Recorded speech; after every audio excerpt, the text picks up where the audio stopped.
We cannot find a woman, so it's going to be gentlemen of the press. We have one behind. Hey, one behind me. Oh, okay. So where is he? Yeah, it's over there.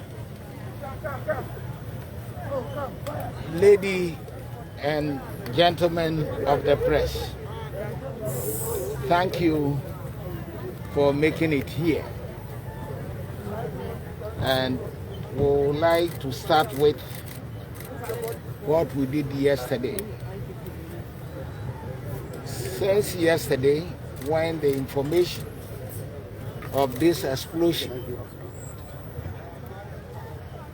got to us, we, the security services, the police, fire service, National Ambulance Service, National Intelligence Bureau, and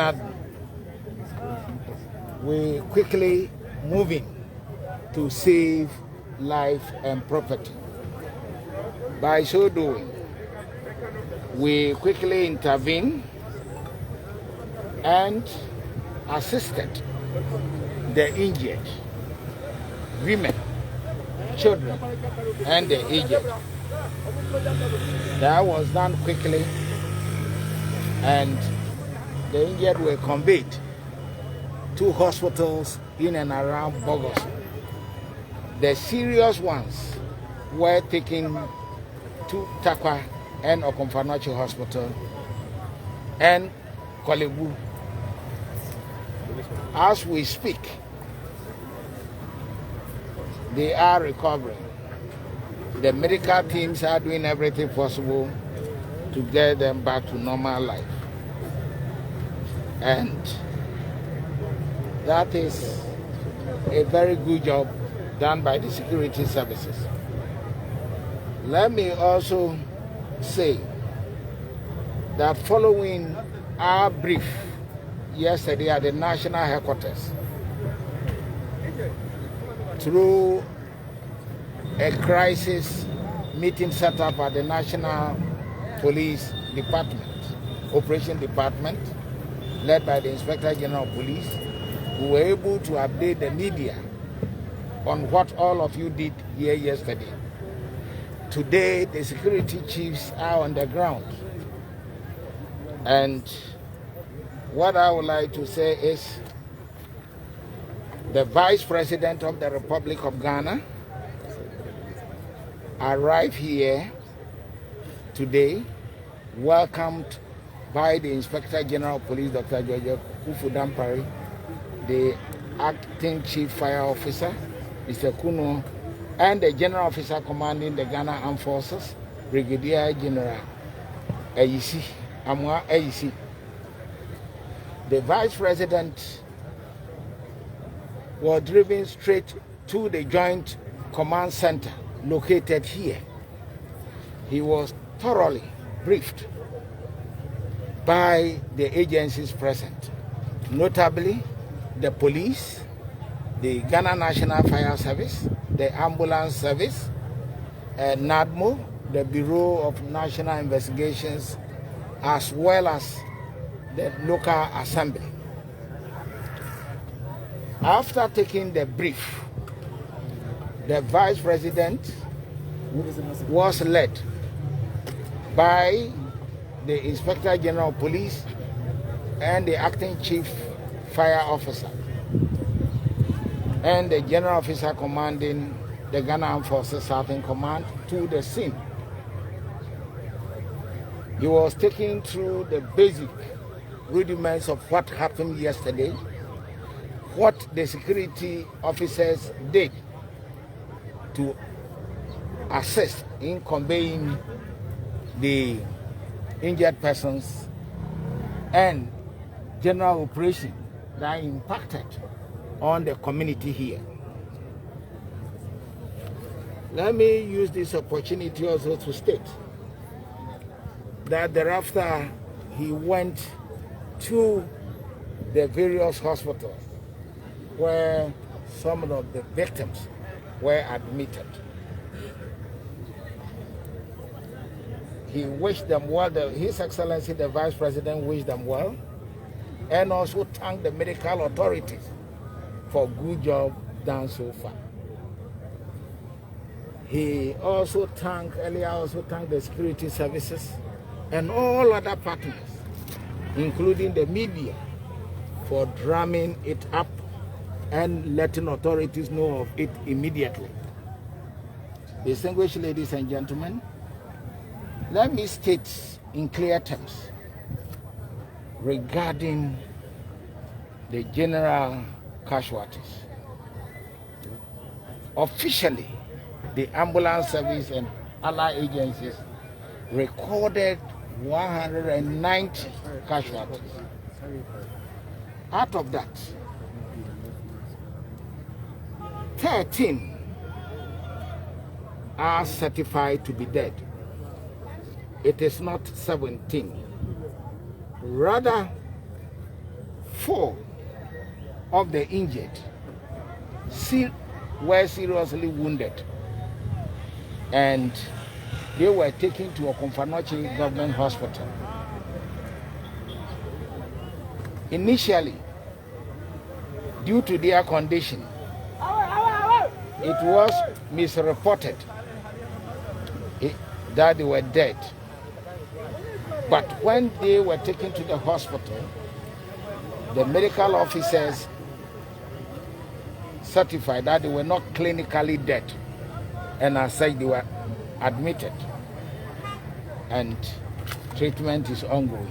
So it is 13, and we should take note of that. Again, as you can see, the security officers continue to work here. That is a joint exercise among all the security services and partners. Today, we can say that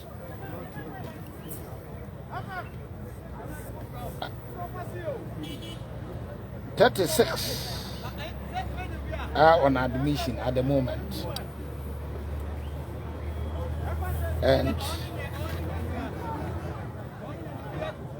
96 have been discharged, and they will be reporting to the medical authorities as and when necessary.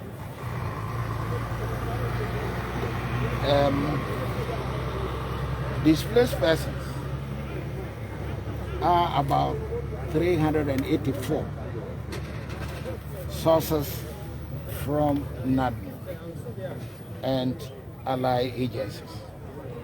And the displaced persons are presently housed at St. Michael Parish at Bogoso, where the Vice President also visited, made donation, among others. And we can all attest to the fact that effort is being made to let them feel at home and comfortable. Whilst agencies like NADMO have conducted risk assessment, have done a lot of work to see how best they can assess them with resources to better their life. And the internally displaced persons would be taken care of, and the police will continue to offer them security. As even I speak, our presence here, those houses that have not been destroyed, those that have been destroyed, the police are there to protect the properties here. The police are here to protect the individuals here and the displaced centers. And even at the hospitals, where many are, we are there to provide security. We are also here ensuring that we manage the traffic situation. We are also grateful to the Assembly, the police, the fire service, and NAD for making it possible to reroute, to create a new route for them whilst efforts are underway to take care of the major road. Again, we've also seen the electricity company of Ghana trying to fix or give back electricity to the affected people. So, the Inspector General of Police, Dr. George Akufu-Dampare, the Chief Fire Officer, and the General Commanding Officer of the Ghana Armed Forces would like to register their deepest appreciation to the good people of this place, the media, and that will continue to work in concert with other security services to ensure that they gain back their life. And regarding reconstruction and other aspects, the appropriate agencies are also considering to make sure that they get back to normal life. On this note, let me thank you all for coming. Yeah. If there are questions, you are allowed. Chief, do you know the whereabouts of the truck driver? Let me use this opportunity also to state that the truck driver is in good health. The gentleman who was on the motorbike is also responding to treatment. And for the driver, knowing what he was carrying was of help to the community here. He quickly rushed to the school, informed the teachers about the danger that at the time was to come. And the children were quickly whisked away from this area to a more safer ground. He also announced to most community members to move out, even including the motor rider, and the rush out to safety. But unfortunately, looking at the radius of the explosion, the 13 died, and the 36 were on admission, also sustained injuries, and the 96 with minor cuts were treated and discharged. So we still consider this place as a crime scene. The police are investigating, and we hope the media will continue to respect that. Thank you. There's also the concern about the transportation of the explosives. Some questions have come up as to whether there was an escort, there was a police escort, whether they had the necessary expertise to transport. Let me say that the transport of the explosives procedurally were properly done, and that there was a police escort, and the police escort assisted the driver in making sure that they alerted members of the public. The policeman was part of those who came to the school to whisk the school children away. He was in the escort vehicle, and he witnessed what happened. And even their escort vehicle was also used to evacuate the injured. So, but for that, the casualty would have been higher. Yes, had it not been that, even looking at the school building, and looking at the number of school children in there, we could have registered something bad. But thank God, he really assisted and spread out information about the danger, and